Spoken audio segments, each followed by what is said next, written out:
into the Paladins Pro Circuit community broadcast. I'm Fawn, joined here by Kresnik, and of course we just got done seeing the European bracket with Chromospace versus Celestial Esports, but now we have moved into Brazil with Parallax Gaming versus Tempest. Long flight. I'll be excited to see how these guys are going to play in the Brazilian bracket. Yeah, for sure. I think Tempest, they keep playing strong when they go. I feel like their matchups aren't the worst whenever they play. They just haven't gotten a win yet. They just can't get a win, even with fighting on these maps. But I think that's just how Brazil always tends to be. These bottom teams, at least where we think a bottom team would be, always fight back. They always manage to get rounds in the game. They always manage to make the maps close, but they can just never close it out. But they're against Parallax. They're a team that all they do is close it out. Barring the summer finals, they just win any game that's put against them, other than one upset last phase against them. But I was talking to chat. I want to bring this up. People were asking why there was no NA game. I talked about this at the end of yesterday's broadcast, but I'll bring it back up. Everyone, if you were a sub to Frog, put your Frog cozies in chat, because Frog slept through their match. They had to forfeit, so we have some standings that we can show you for North America. I will re-show them for everybody who missed the end of the broadcast yesterday. North America has Pickled Pepper on top, Snappin' and Team Prolific right below them at 2-1, 1-2 for Sanguine and Flashpoint, and Team Project at 0-3 after that forfeit. So big turn for them. Some of those teams that were at the top last phase now flipped to the bottom, with all the new blood kind of up there at the top. But we don't need to talk about that now. We're in Brazil. Just wanted to let everybody who didn't see that before know. Again, put your Frog cozies in chat if you... no, it's Frog ZZZ, isn't it, right? Either way. Frog cozy would have implied he was awake. But we have Brazil to watch here. Parallax versus Tempest team. The top versus potentially the bottom, but I still think they can put up a fight. Yeah, I agree with that as well. I mean, Parallax has been one of those dominating teams, which is the reason why they're at the top of the standings, right? It's why they're one of the very, very contested teams that is in Brazil right now. And they always want to try and fight and give it their all. We've seen them close out a lot of games, just like you were saying. And hopefully Tempest can bring their A game, but Parallax are definitely the ones to beat right now. They're a very strong Brazilian bracket team. So hopefully Tempest have done enough of their research to see how they're going to try and fight back against these guys. And it seems that the map that we'll be starting on is Jaguar Falls. Thank you for not calling out my typo, because I typed Hagyar Falls and had to go back and fix it. And Fawn can see exactly what I'm typing, so I'm just glad I didn't get called out by him, and I was able to call out myself in peace. But before we get in there, I can talk about the map bans. Parallax banned Fish Market and Warder's Gate, and Tempest team banned Bazaar and Brightmarsh. And with that, once I click these two buttons, we'll be able to go into the picks and bans and see exactly what these teams want to be doing. Parallax, our first pick, and they have first ban here on Jack. Yep, it seems like the first ban they're going to try and go for it. What? They just want to make you sad, Fawn. They just want to make you sad. Not only do they want to make me sad, but look, come on, man. I mean, she got nerfed. She's not being picked as consistently anymore. Not consistently on Jaguar anymore. Let me preface that by saying that. Like, come on. What's up with that? You get rid of the emoji? You're just kicking a dog. I'm just gonna say, and I hope I'm right about this, if I remember BR specifically. I believe it is a target ban because it is Jaguar Falls and because it's against Shupuru. So one of the players on that team who has played Moji in relegations, that was pre-nerf Moji, but it was still a good Moji player, and I believe they just don't want him to play it again. Okay, well, I mean, even still, big sad, single tier. Coursing down my cheek right now. Moji is going to be taken care of along with the Vivian and the Shaolin and the Ash. Shaolin is not somebody that we saw last region when we were looking at Europe, but he is still a very strong pick, and we've seen that be the case a lot of the time in this Brazilian bracket and in North America as well. We've also seen him in the minor league. He's a pretty strong pick, so I can see that why they want to get rid of him. Parallax are going to lock in Bomb King first, and the Zen and Victor are going to follow soon on Tempest team. I almost called them Toaster team for some reason. That was honestly great name. I think hopefully next season we have a Toaster team in the PBC here. And Parallax, a couple options here. I think maybe tanks are available. Tanks or supports should be where they look, and tanks will be. And Inara getting picked up by them, and a partner maybe. I think a support would be a great pickup here. One of the pockets to pair with that Inara potentially. But point tank denial, according to Brazil, these are the only 2-point tanks. So Inara and Barrack both taken, and Tempest team have to go a little bit lower than that. To get a tank that's going to be able to sustain against that. Well, Term is still available, so they could lock him in if they wanted to, and that might play a huge role, especially on those closer corridors against that Bomb King. You might be able to have a lot of value out of the Term if you end up locking him in, but Genos is going to be on the side of Tempest team, and I also left Corvus open, and there he is. They're going to have the double pocket. It's just it all comes down to who their frontliner is on. It all comes down to who their frontliner is at this point. I mean I don't know who they could possibly lock in other than the Terminus or maybe even the Fernando if they wanted to.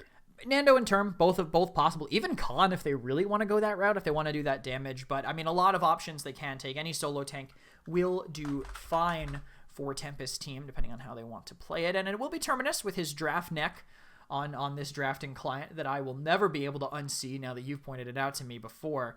So I think I like the drafts, actually. I like Tempest team's draft specifically. I think Inara Barrack, though, can work. They can just lock down both sides of the map. How do you push into a lane being blocked by a Barrack and a BK? How do you push a lane being blocked by an Inara and a Strix? It's really hard for Tempest, and I think it's going to put a lot of pressure on this Xin and Terminus to fight their way through.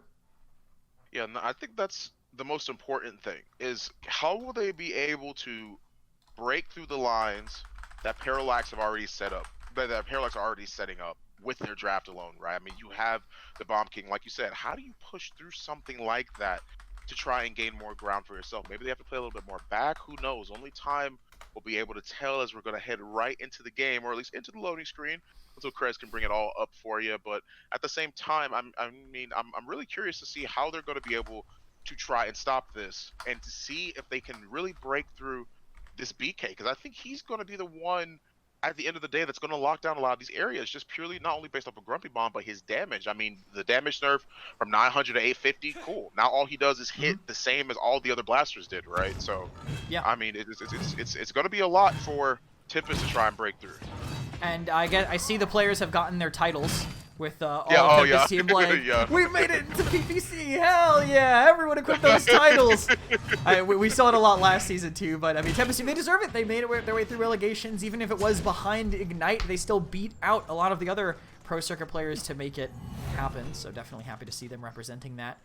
Pretty standard talents, I'd say, so far. The only one that really can be flexible in this game would be, I think, the Terminus for their team. I think everything else kind of stuck down in the meta, but it makes sense for that burst mode as well. Deep Roots were all subjects. Could be Fortify on Barrack, but they want those turrets to do enough damage to make a difference. Yeah, we'll have to see in the long run if that is going to make that much of a difference, as Terminus already heads to point to try and 1v1 that Inara, but Inara just ignores him. They don't even worry much about him. Mittal finds an opening to be able to take care of that Corvus, and they take care of him all the way into the back line. As Inaris pushes up and walls off Term, they take care of him soon after that, and 39% still available for Parallax Gaming as it's steadily growing. They at least get rid of the spec seed, but at the same time, I'm not really too sure how they can find their way back on the site, especially since they haven't stopped gaining percentage until just now. Like, this is the first time that I haven't seen them on point consistently. We'll see. They can make it through though. Shapiro is right here, able to go in, but he actually doesn't go towards the objective. It's all on Terminus, and a lot of pressure being put on Outlander, and the Outlander kills himself by feeding that counter on the other side, but we still have 3 people up, but Gonchi, the only controller player in this game, finds a flank and takes down Mittal. Kronz and Mittal go down, just as you were saying before, Krez, with Gonchi being around the side and waiting to see who's going to try and back up, knowing they have to retreat, and they manage to get the dismount onto Inara almost instantly. 93% still available for them, but Insane may have pushed up a little bit too far, as Kronz is now able to make it back.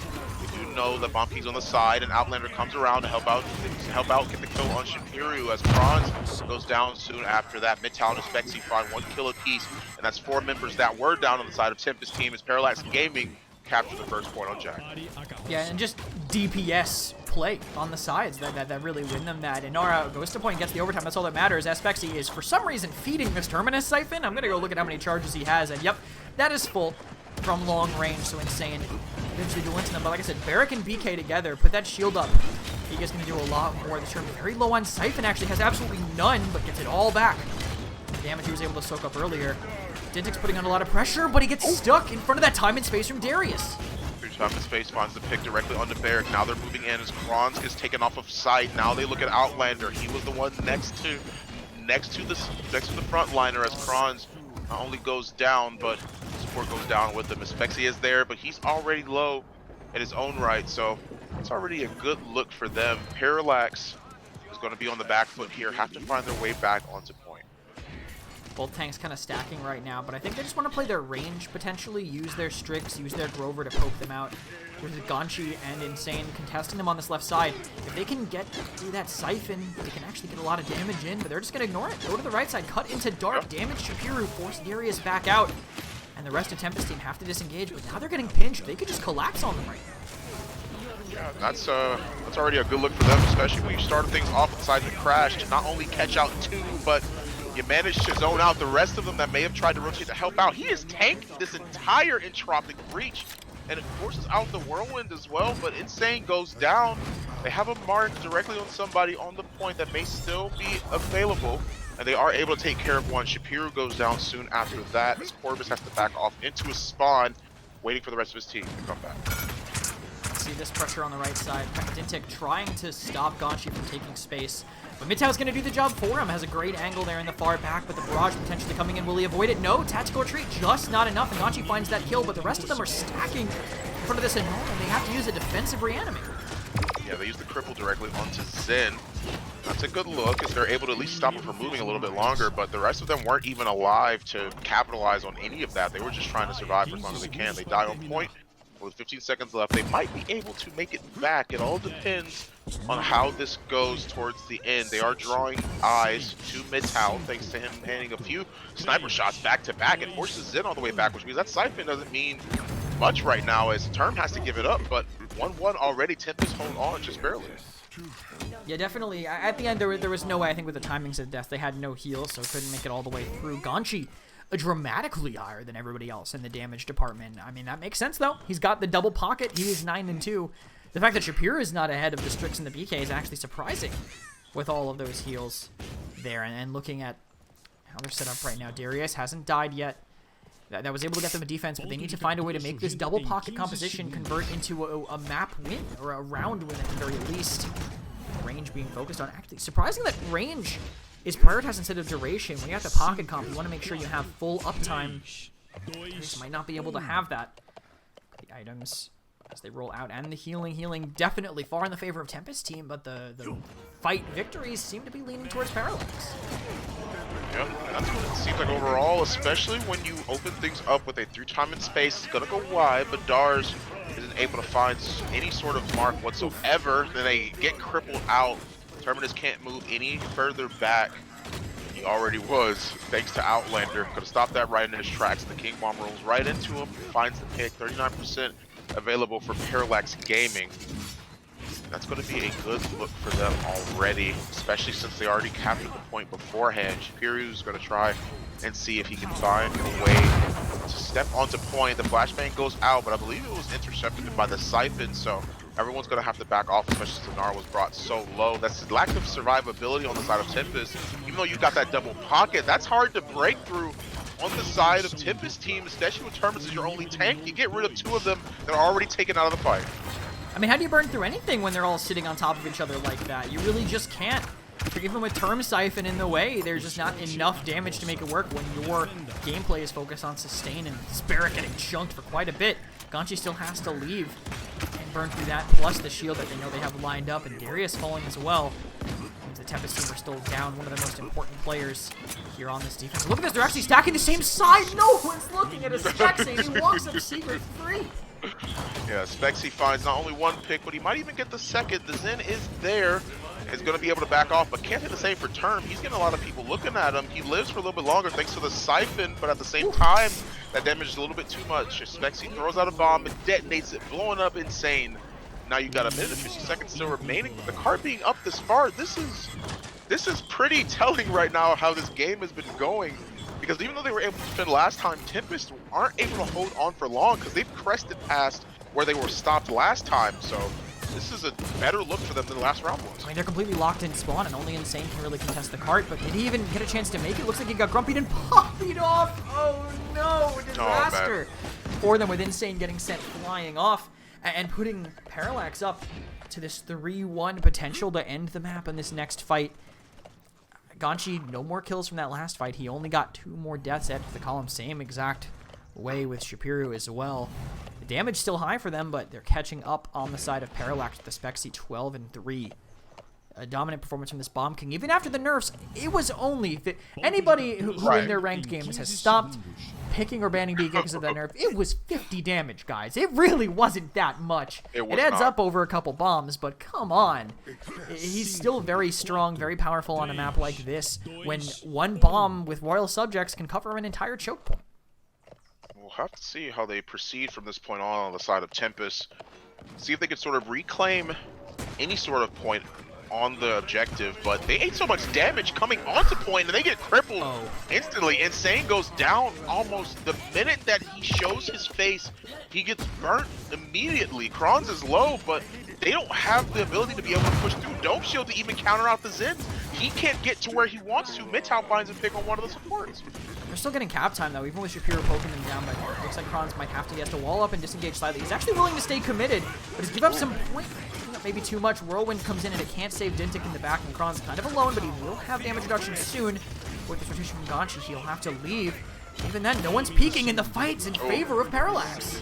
Spexy, a nice double kill from him. Was a through time and space to see just a Hail Mary through time and space is what I should frame that as, because you're trying to find any sort of mark, any sort of pick to find their way back onto the point. Gripping up bomb gets tossed out directly onto the objective, but nobody else is even able to really touch right now. 75% for Parallax Gaming, as Terminus has to make their way back onto site. And the seismic crash in the middle of the air, he has the reincarnate, which he has to use, but still gets crippled instantly. And there he is. Bye-bye. That's all you can say at this point. It's 99% in the overtime being a factor, but they're really just trying to find a way to let their tank come back on the site. But a nice barrage ends up with a double. They find another, but both tanks are still alive. It's a 2 versus 2 right now, but it's 2 point tanks versus a DPS and a support. DPS has to stay stacking on the point. He gave it up, but actually Insane makes it back, and Dintic is just dashing in circles. Got a Scooby-Doo around the outside here onto Dintic, but Kron's still alive. Tempest retake it, but Darius over peaks to get a heal. You're running range 5. You don't have to walk around the corner into those axes.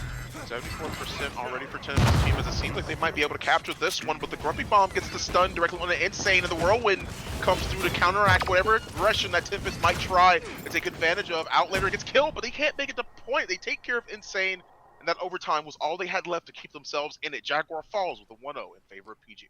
Yeah, by the end there for Tempest team, they had to be so cautious of the point in that final fight. You can't always have someone on the point when you lose your tank. I mean, they had him go down. They had someone rotating in, but when you're in he was in midair. He was already traveling. He just couldn't go fast enough. Yes, he was on the point when the game was over, but that's because if you're in the air, you finish traveling. He couldn't make it all the way there before the timer had finished. Just too hard for them in the end, having the ability to rotate 2 tanks on and off point when you have to throw away a squishy every time you want to trigger overtime. It just makes it, the decisions you have to make and the health and utility you have to sacrifice was a insurmountable climb effectively for Tempest team. Yeah, and I think it really does come down, not to put too much pressure onto the Terminus, but oh no, please do. Locking in both locking in 2 frontliners, like you said, that an RB can make it so much harder for the rest of the DPS on the side of Tempest to do what they wanted. Because every time Terminus was making his way back to point, sure, he siphoned, whatever the case may be. You still have to deal with the Grumpy Bomb. You still have to deal with Mittal looking at some of your players in the back line, because you have to try and force out through that aggression. Sure, you have plenty of pocket potential on the side of Corvus and Genos, but at the same time, you only have 1 tank. Even though you were able to move in, they put a damper on the potential draft that Tempest were able to have, purely based off of the fact that, sure, you can have that Fernando, you can have that Khan, you can have a little bit longer of a sustainability thanks to the shielding and the ability, the ultimates that they have and the battle shout.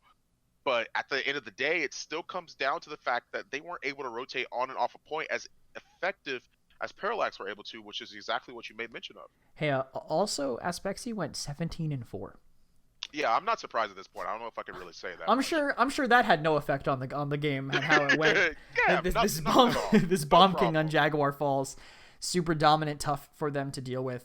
I think a phenomenal game by Spexy and by Mitsao too. I mean, Strix on Jag is not the easiest thing in the world, but he made it look easy with how things went. So Parallax, their map pick ends up going to them. And Tempest, it isn't loser's pick yet, but they lost the coin flip, so they will get their choice of map coming up next. I will let you know what that is as soon as it loads for me, and it looks like Tempest want to go to Ice Mines. Okay, try and slow things down once again. Jaguar, maybe a bit of maybe too much of a fast-paced game for them. But I think that might come down in the long run to how things are definitive for Tempest Gaming. They might try and take it a little bit more slower from these Hmm. maps from this point on. Ice Mines, the great equalizer, as we like to call it. We've said it so many times, but I'll say it again anyway. The great equalizer. That's exactly what Ice Mines is. It is very polarizing. Whoever gets that first aggression, whoever takes control over the point, whoever wins the first fight, you probably can't expect that team that lost that fight not to make it back as effectively unless they make a grave error in the aggression that Tempest or Parallax are able to provide. So, I mean, hopefully this will work out for them. Hopefully this can slow them down a little bit longer. It won't matter too much for them. But in the long run of things, it all comes down to the bans and who are they going to get rid of? Shaw Lin. Of course, that's a target ban specifically for Spexy. Not only that, I mean, he's being banned and picked in North America and Brazil. I think people are just realizing that he kind of nuts. People watch the Spexy play last phase and they're like, I think we're pretty good at Shaolin too, and we're not picking this character when he can do this, and we're not picking this character, and it kind of came to he counteracts the meta in a way. He just having that cripple arrow that does 1,300 damage with Sand Trap and is up every like 4 seconds. That's a lot of utility for a character. The invisibility, yeah, not as important, but don't use Heat Haze to be invisible. Use Heat Haze to just up your DPS a ridiculous amount. Right. And of course, they respond with that Shaolin ban, the Victor ban on the side of Parallax Gaming. Oh, and that's new. Tiberius. It's what's going to be brought through here. That's interesting. And yeah, I mean, that entirely makes sense, but we've seen a lot stronger picks. I mean, I would feel more comfortable banning the Tiberius over the BK, and I'm not really too sure, but they have first pick, so maybe Tempest will lock in the BK first, and that is what's going to be. Tempest are going to lock in that first time BK, not first time BK, but that first draft pick BK for them as Parallax respond with the Ash, and they're going to try and find their second pick in the form of a Strix.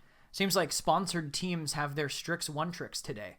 Celestial had Slaw playing Strix all day, and Parallax, I have a feeling, might have Mintau playing Strix all day. Tempest team, though, gets Shapiro, his Bomb King, I think, going to be strong on this map. It is Ice Mines. We do love those circles and that blaster zoning potential, and BK has that in spades.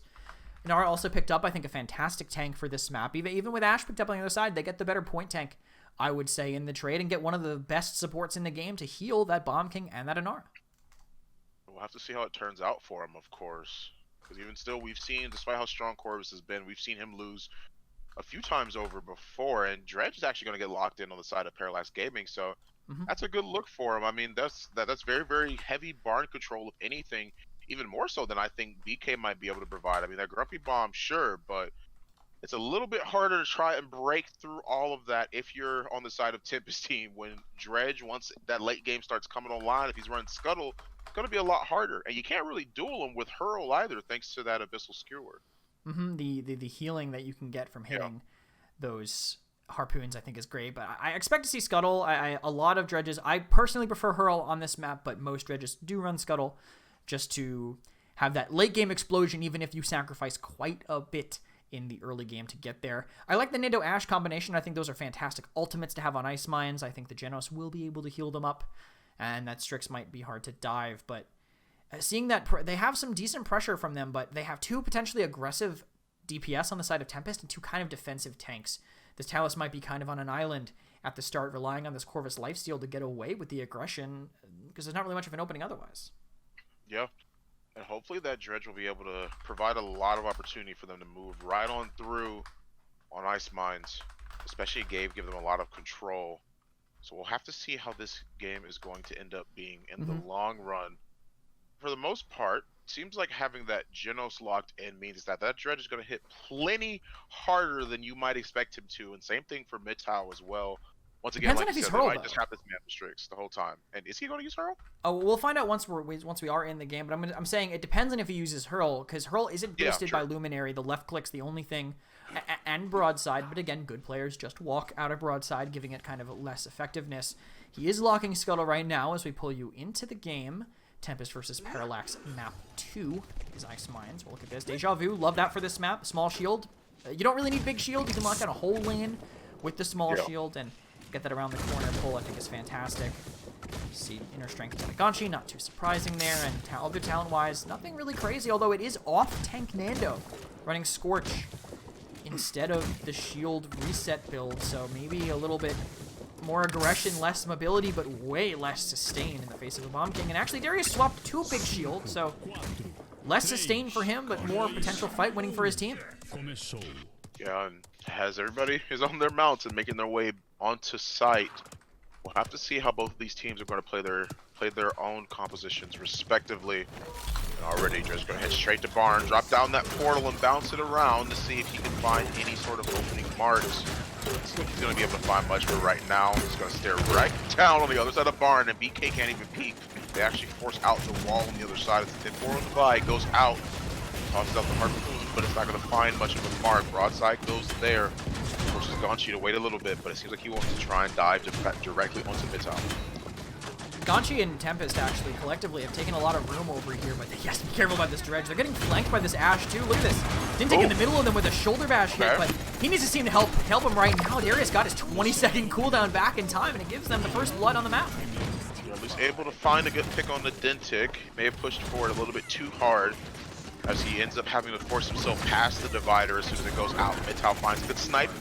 That invisibility to try to avoid the Talus. Void Grip goes up, and he actually goes for the shot to find the kill, but does find the damage and forces out that room travel from Fernando. Okay, Kron's all the way in the back. Nice fireball to make sure that he can actually get rid of Shapiru. He's going to be able to get rid of that BK. Redemption has to leave. About 21% both tanks here. They might actually be able to keep this fought. They can get their respawns back in time. We'll cut over to Shapiru, see how far away he is. Quite far away, so the aggression should continue from them. The shield gets forced out, so 20 seconds of no shield. That means the entire rest of this point fight, absolutely no chance of that coming up unless he gets a good reset. But they have the true power to touch, but he kills Mitao! True powers him right off the map, and he might not even die for this. He gets away with it. Wait, I don't think I've ever seen that happen before. That is not something I know. I mean, I know it could happen, but the amount of times we've seen that happen is 0 to none of anything. But very good usage of the true power is at least able to knock Mid-Tower right off the side of the map. But 90% already from Parallax, as now the Entropic Reach is utilized on the point, and they're able to catch out Dentic. Now the rest of Parallax Gaming have to slowly but surely make their way back to point if they can help it. 60% already on the side of Tempest. I tell you right now, Mitao is never going to sit there again. Looks like Seismic Crash followed up by a King Bomb, actually. Spexy warped right into it, he face tanked it, and now they actually distracted him for Kron to touch behind them. They actually have the overtime, but look at how low Atlas is. They do have Shapiru trying to get damage onto Fernando, but he actually finds a double kill. He just says, I'll do it myself in a triple for Cross. Throws out the fireball, but they do capture the point at the end of the day. Tempest are going to be able to capture that one, as no one else was really able to make it back. Good zone on Tempest team from a couple of their members to make sure that Dentic couldn't make it to point on time to touch. I mean, it was a sick triple kill, but like, come on, Krons. The Inora's right there. You gotta stay down there. I get what he tried to do, but he didn't stay on the point at the last second or tell his team to do that rotation. Exile coming out right now from Tempest team. I mean, he's not gonna push that far. Kind of a waste in Kraken, but Darius taking a lot of damage. Still opening the door for his team on the side. A little bit at the very least, and Shapiru finds the kill on Dentic, and the rest of Parallax gets sent back way around the first corner. They're trying to roll this one in, or at least around the corner, I should say. So Spexy is at least able to find one. Directly on a Talus. Mid-Tower finds another onto Dar. So just as they were rounding the corner, they do get picked off. They put a stop to that. Shapiru's going to die anyway, so he's at least going to try and put some damage on the Mid-Tower. But it's not going to be much, as now Parallax Gaming are going to try and get their zone going. With Inara and the rest of them trying to wait in the back line. They know that one of them was mounted and made it past the Inara. Tries to find the shot necessary. They do dismount Dars, but look at how much space it is that Dars actually gained. Now that allows them to walk right on through Bar, and they can't just ignore him. Tip Portal Divide goes out, and they chunk one of the members on Parallax Gaming. The Dredge has to back up even more so, but Spexy is there, tossing out these grenades as best as he can, but the car's still going to keep moving. Potential engagement with the true power, but Gonchi has to run away. I was gonna say, weird temporal divide. I mean, he just put it for himself across mid, didn't help his team at all with it right now. And they're trying to burst through without that shield, and the damage is just too much from the side of Parallax. Gonchi might be able to turn this around for the barely alive, but the Hangman card on him, like Hangman's ire. Couldn't think of the ire word on the other side. He managed to keep him alive with that 600 low HP shield, letting Parallax get forward and continue this aggressive zone that Ice Minds is known for. forward aspects he's willing to go. He just needs to get credits. He needs Deft Hands 3. That's how Scuttle works. You just have to kind of get to the point where your build awakens, and he's just not quite there yet. Wants to get some kills, but the divide pushes them back. It opens the door for Shapiro to get 2 long-range bombs. Yeah, they find plenty of damage from both Gonchi and Shapiro. Now there are 2 members that are down on the side of Parallax Gaming, but Intel's not really giving up any ground here. He's at least stalling them for a little bit. So the contest is there, hits the headshot, 1800, so that leaves Talus a little bit shook and pretty low. They are still going to be able to roll the cart right on forward, but they're just now rounding this corner. They captured it, but how much longer will they be able to sustain themselves on this point? They find another pick on the Dintic, so that's a good look for them, as the cart's not going to stop moving. And they got to give up a lot of space here. But they need the Temporal Divide to be used on the side of Tempest to avoid the poke coming in from everybody else. Gonchi actually kind of far ahead of everyone, but goes back to his Rune of Travel, as Talus is one to do, but still has overcharge to be able to pressure if he needs. Revealed by the flare, will kind of ruin this surprise, but Insane now, still uncontested on the cart. They got aggressive, they could have killed Midtown, but just a little bit afraid to push into the Dintic's flak. Yep, that's how it's gonna go. Gonchi is engaged in the fight against Dintic as Atlas makes his way right around the corner. Assert Dominance all the way up, rewind to make sure that he doesn't get caught out, but he's still going to eat a lot of that damage. Gets rewinded, but not too far. He's still going to be in the Assert Dominance. Spexy is there to toss out the bombs, but they do get the kills. They forced out the Assert Dominance for Parallax. That's one huge ultimate they don't have for this next fight. I mean, I'm not mad about that at all. I just forced out Assert Dominance. I don't know. Yeah, perfectly fine for me. Definitely a little confused about this BK build. I just kind of randomly chose BK to look at, and he's running Bomb Shelter. I mean, interesting choice. Self-damage, I guess. I don't know how much self-damage BK does with this stick. It's definitely not full, but I guess it's just another way to just play that sustained game instead of running Backdraft or Jolt if you prefer the weaker version of the Sticky Bomb. Kind of neat to see that being used, and Nando having a couple different speed cards for him on that. This is actually a good look for Tempest coming into this because there's no Ash ult, no Assert Dominance. I am not feeling bad at all going into a mid against no Assert Dominance, but I'm feeling bad now if I'm going for an ult with no sub like that for Parallax. 1-1, already tied against one another as the Seismic Crash start things off. True power to engage on mid tower, and they burn him down almost instantly. As now Parallax Gaming are fighting with the numbers deficit against Tempest team. Tick has to back off. King Bomb rolls right on through. Corvus heals him, makes sure he can eat most of that damage as Spexy gets stunned out and dealt with. Now Kronz is here to put up the Fernando shield bash to dash back out, but everybody's too low. They're all being caught retreating in the shoulder bash to try and escape the scenario, but long run gonna Poppy Bomb himself in, and he gets killed almost instantly. The pressure's still going here. Midtow, actually. I want to cut to him. Mission impossible. The entire team in Talus running for him. Will the stealth save him? No. Gonchi immediately finds him, and Tempest team win their second mid straight. And they want to continue this pressure as well. As they should. It's Ice Mines. You don't want to give them that aggressive zone when it has so much benefit. And you have a Bomb King. You can lock out that choke point as long as they can get the heals. Bomb King with that mark plus that lifesteal going to do quite a bit here. Gonchi falls immediately to Dredge. Now Insane kind of left alone. Chihiru and Darius have to do a lot to make up for that death. Already throwing bombs into the shield, but it forces out the Immortal for the moment. Sparta Spexy rotates right around and makes sure that they can at least capitalize on the kill. Not only on the Bomb King, but on the Atlas, and Metal and Dintic are stuck with their own little fight against Anara. As she goes down soon after. Dismount on the Corvus means that they have to wait a little bit longer to make their way back to point. But it seems like they're going to have no problem getting back there at least. They're at least going through the underground, not really causing much to be considered here. They're going to flank around the side. Gonchi is there, charges in. The Rune of Travel's still down. He's going to be able to burn Dintic for a lot of health. Take the Rune of Travel back to overall escape that situation. I mean, that was just great. They forced the Ashe back, got them a lot of space, but they're trying to still push into a Strix that's waiting for them. And Midtow in the bottom here cleans up 2-3 with a headshot on Shapiro as well. And gets Gonchi, but he has the rune to get out.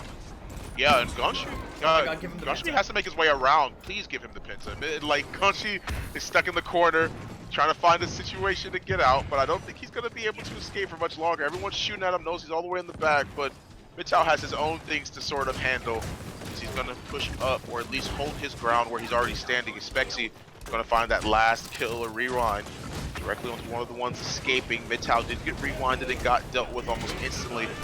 As 40 seconds is about to be remaining on the clock. King Bomb blows up immediately, even though he gets picked off, and that might set up a lot for his team. That wall just barely managed to catch him in, but the true power to engage on the back line puts down the route of travel, but as soon as he peaks, it Specs deals with him. Spexy's a beast. I mean, he's just hitting everything.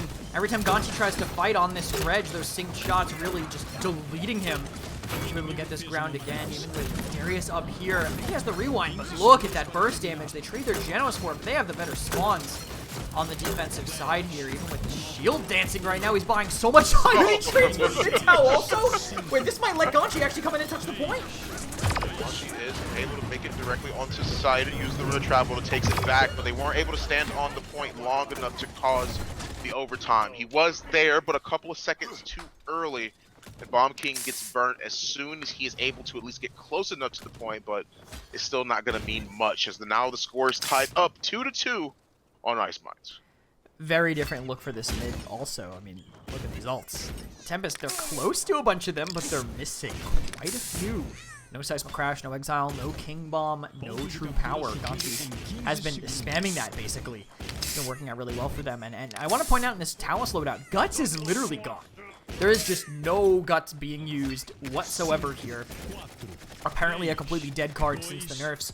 But it lets them focus into the cooldown instead now, being able to be aggressive, use that inner strength reset even more. And I think it's paying off so far for Gonchi.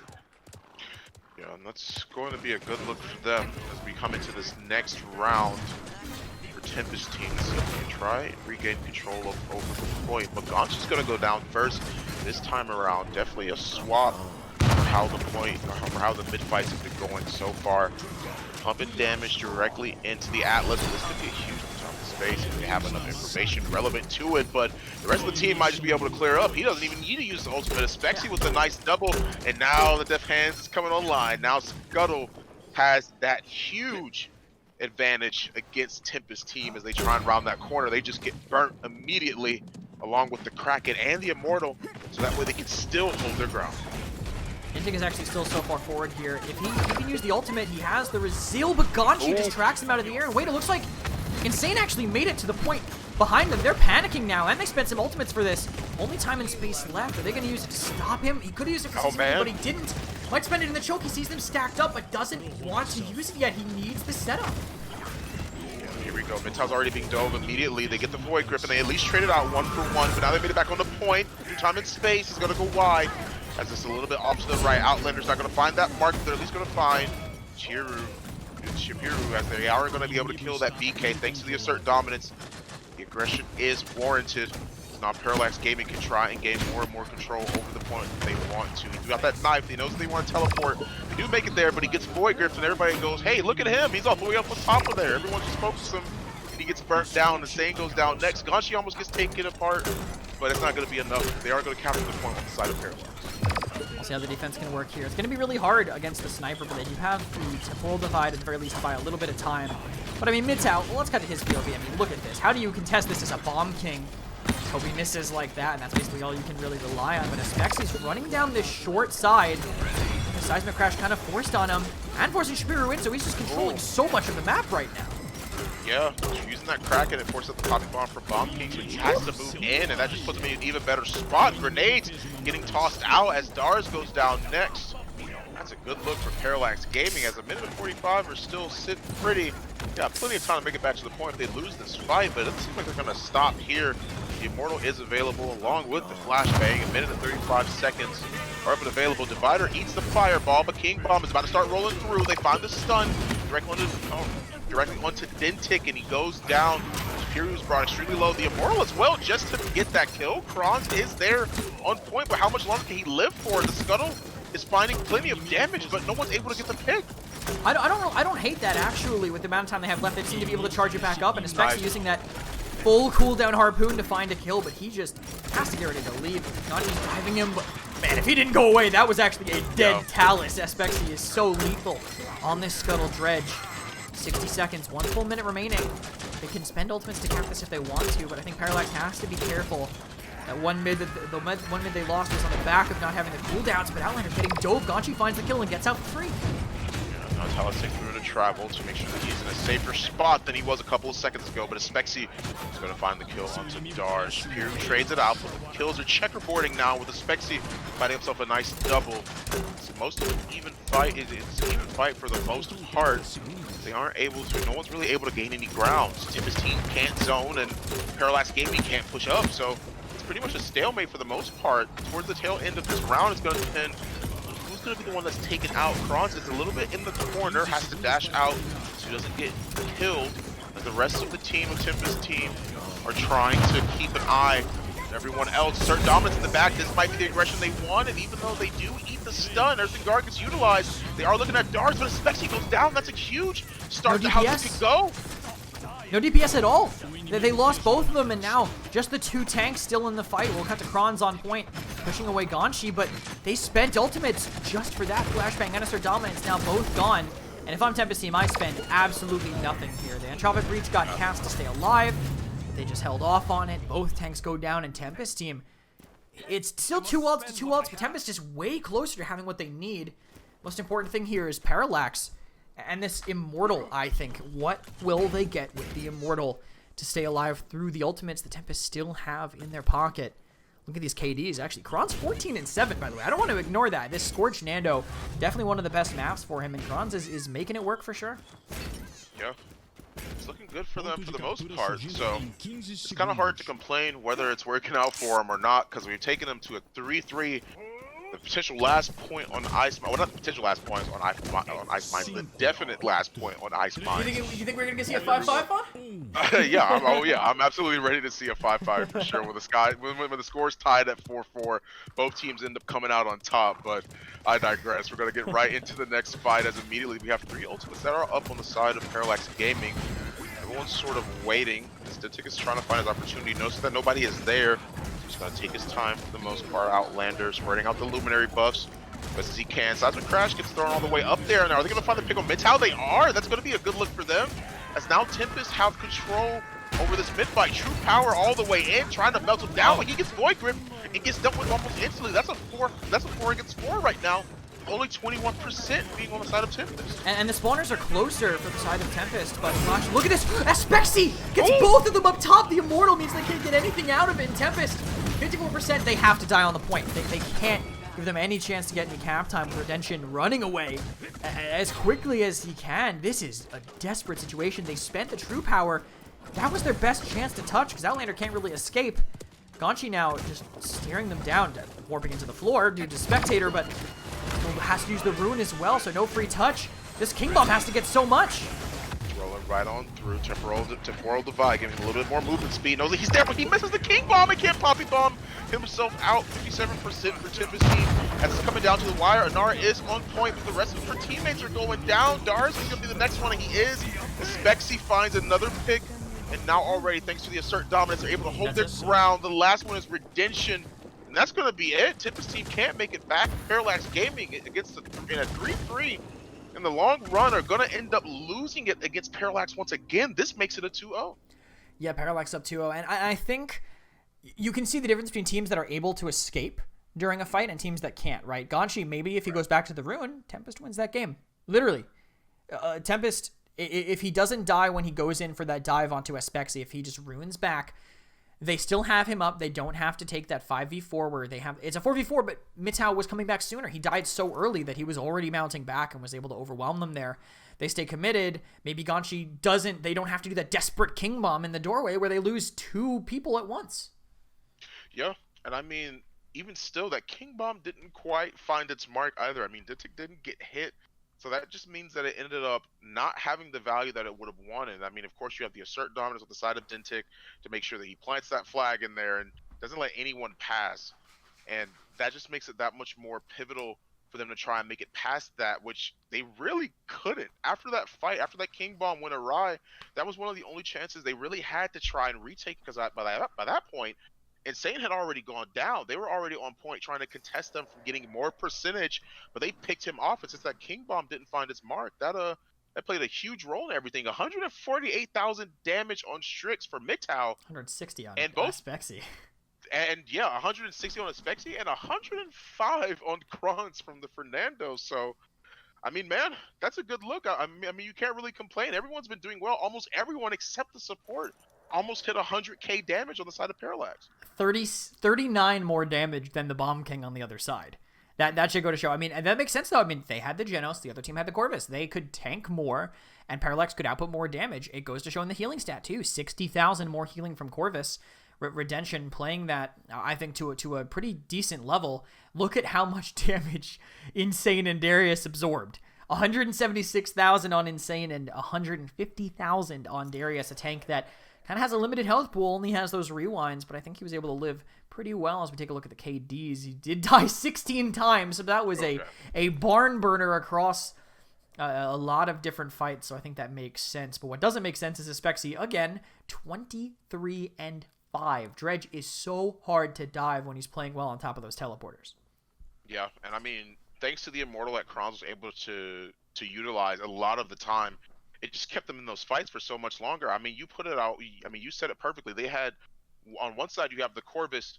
You have 200,000 healing on him for the Redemption as well, by Redemption, and you're able to keep everybody alive. You have a lot more survivability on that side. But on Parallax's side, you have a lot more aggression. You have a lot more damage, and they're able to show that off. Parallax are able to have a 14-7 Fernando that's also putting out 105,000 damage because of how aggressive they can be. They can play that sort of style, and they played that composition better, in my personal opinion, than Tempest played theirs.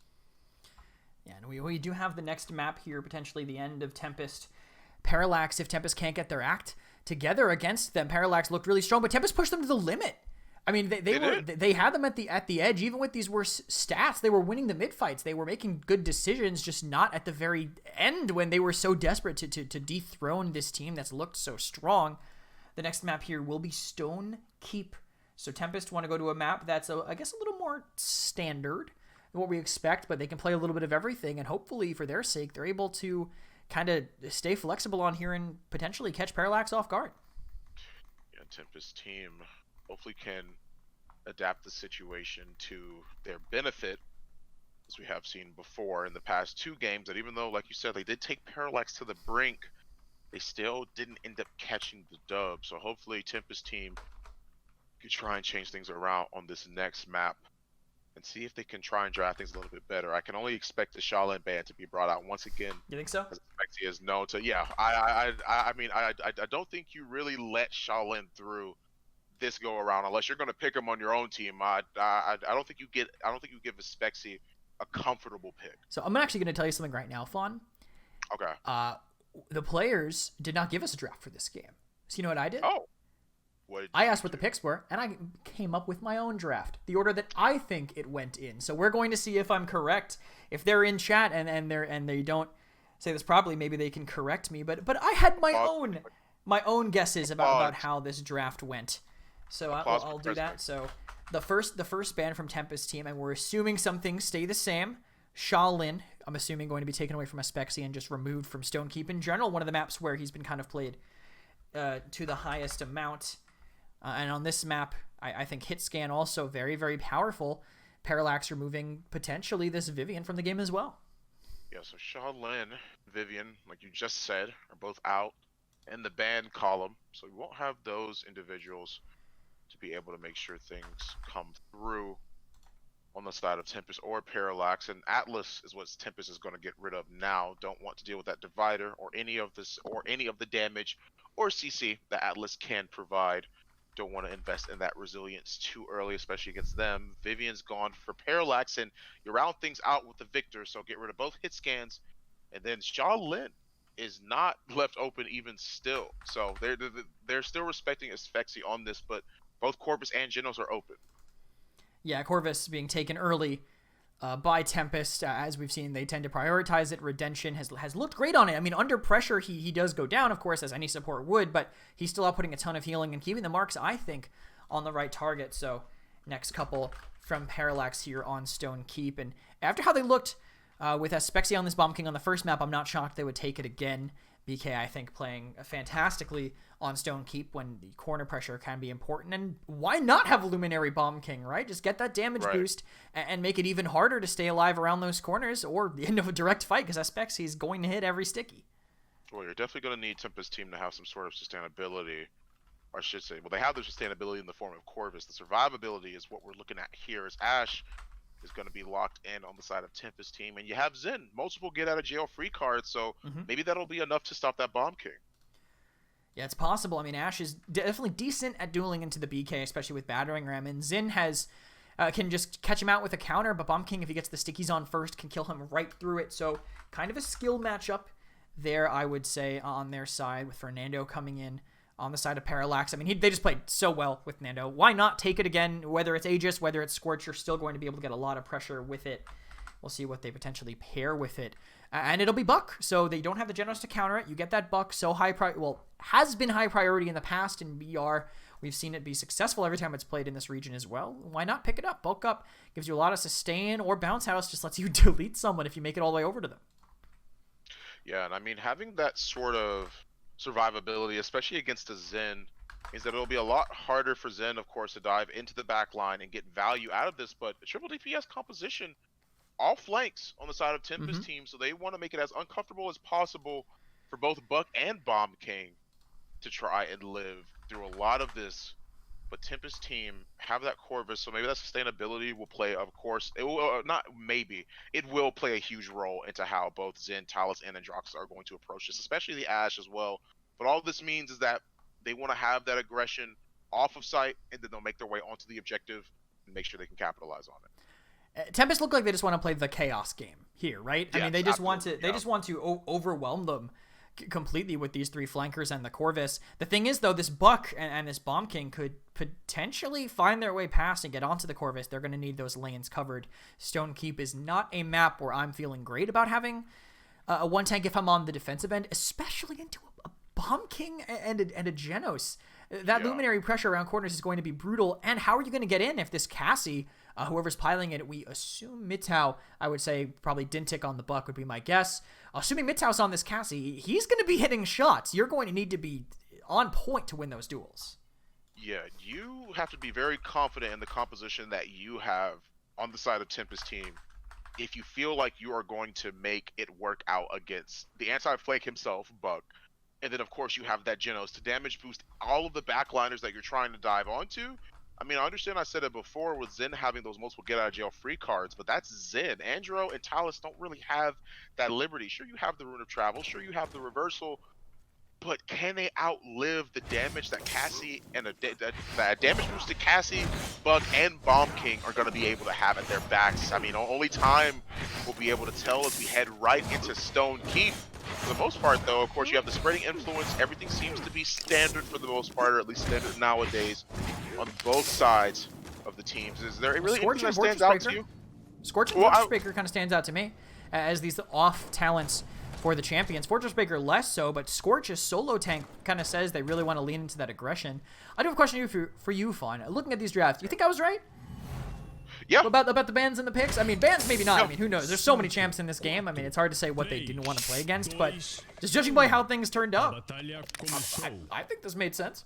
Yeah, I 100% agree with you. I definitely think it made sense too. I mean, you definitely want to make sure that, okay, well, we already see that the Zen is available. We've seen Buck be locked in to counteract Zen multiple times over, and once again, just like both of us were saying before, they move into Keep and they get completely shut down. They can't be as aggressive as they want to because of how much damage is coming out from this BK.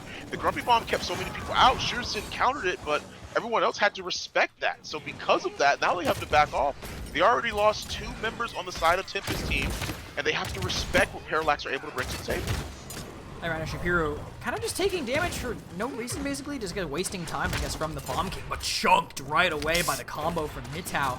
Yep. That is a distraction, letting Insane get inside this, keep pushing forward. If Hoppy sends them in, not far enough with Franz on the low ground. Parallax had to give up half time for this, though, and Insane's in a decent position, just needs some backup from a DPS other than this Talus. Oh, the minute the shield went down, you see what's happening already. Insane and the rest of them have to back off a little bit faster.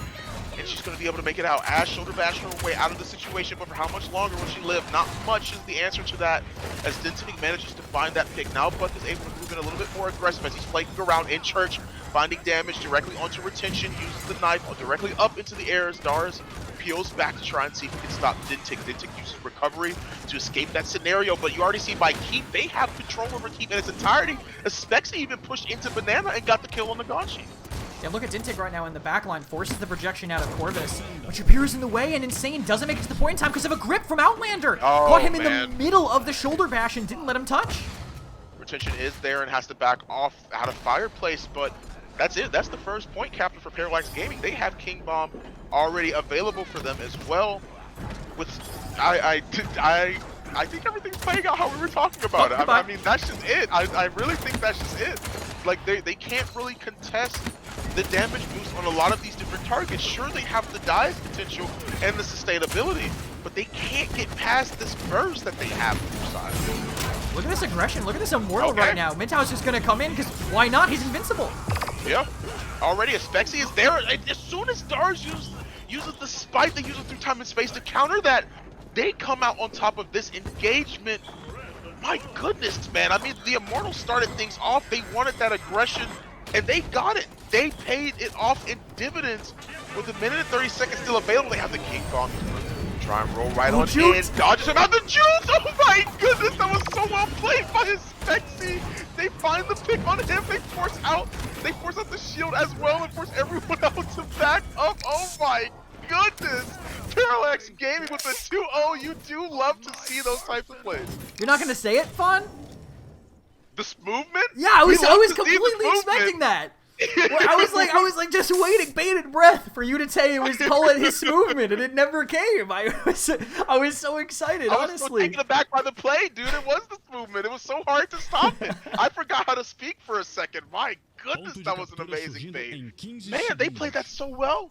Yeah, I believe there's only 2 of them that have died on Parallax's side. It ate most of the charges of the Accursed Arm too. All 3 trying to hit that BK as he gave a big spin around. We'll check out the items and the healing. Redemption is ahead in the healing, but the utility from Genos is unmatched.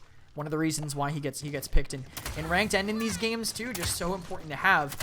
But looking at the positioning right now of Tempest, they have 2 flanks outside, but Dintic is watching them and slowing them down. They spend the true power on him, and they dive him at the same time, but this is Buck, baby. He just recovers, jumps away, and Ganchi cannot finish off the kill.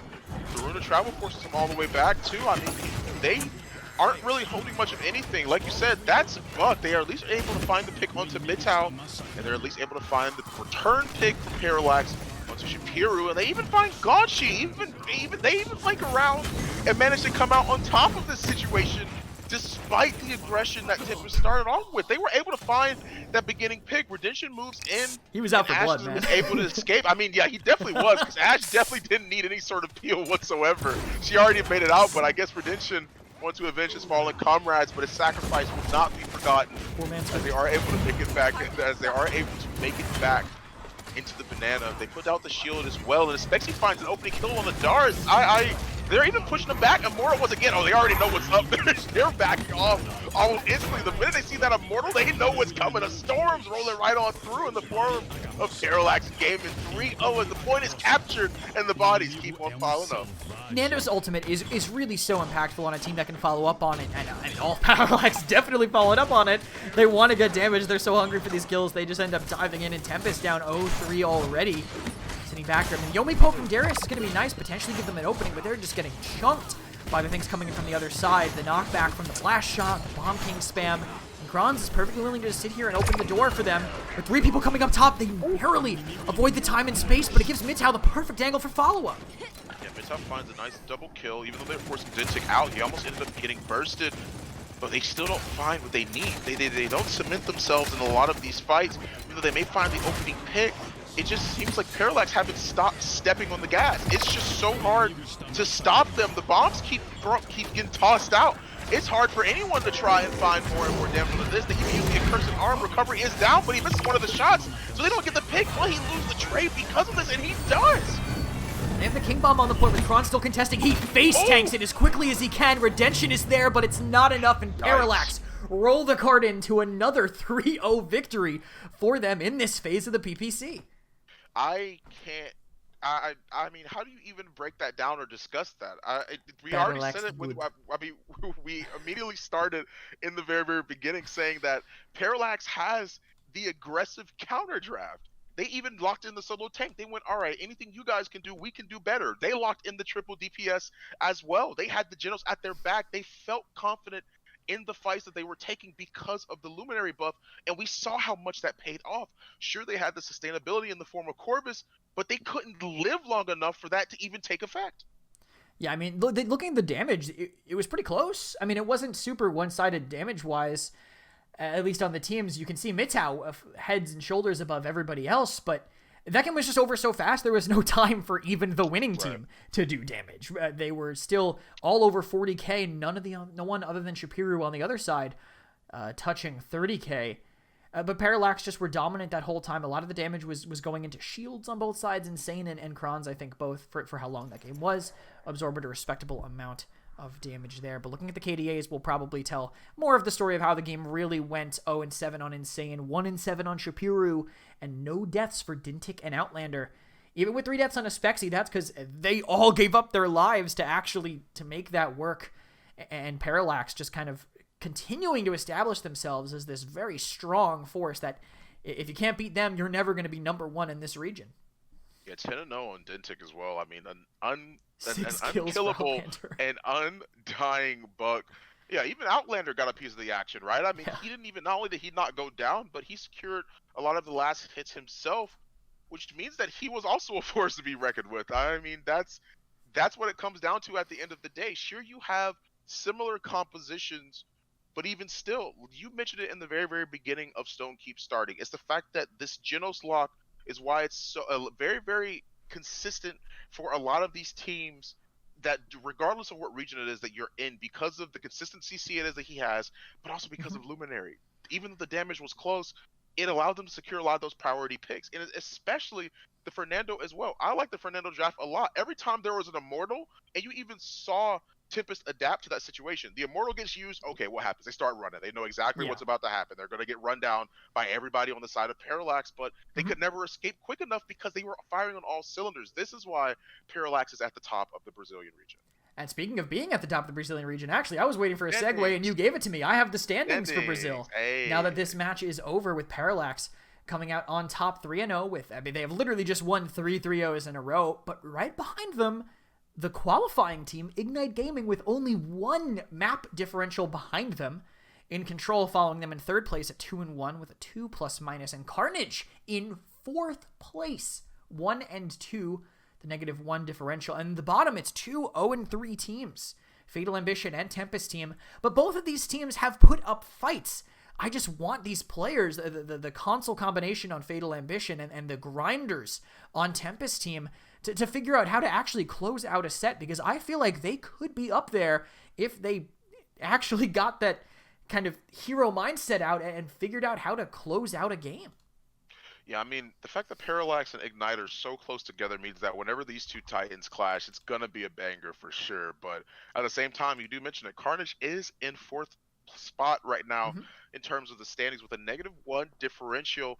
So they can have their opportunity to catch back up. I mean, they aren't as behind as the following 2 last seeds are, correct? But at the same time, in the long run, it just makes it that much stronger of a region for everyone to try and make sure they can come out on top. But that's all the games we have for you guys today. Once again, you can put your frog cozies in chat since he was able to oversleep. There's no match for this week in the community broadcast on Saturday, but of course it doesn't mean we won't have some more Paladins action coming up for you guys this upcoming week. On Monday, of course, we have the Paladins Pro Circuit Minor League, which you guys should definitely be able to check that out. Closed bracket this closed bracket now. Yeah, this is closed bracket. So these are the top 8 teams that have made it through the open bracket tournament. Of course, me and Kresnik will be hosting with that one. I'm excited to see those because we see a lot of new faces and a lot of new people coming onto the scene that try their best to fight for a top contender spot and some gems. And of course, you have the normal PPC broadcast throughout the week on Thursday through Saturday. Thank you guys so much for watching. I'm Fawn.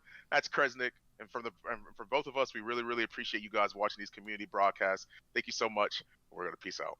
See you Monday.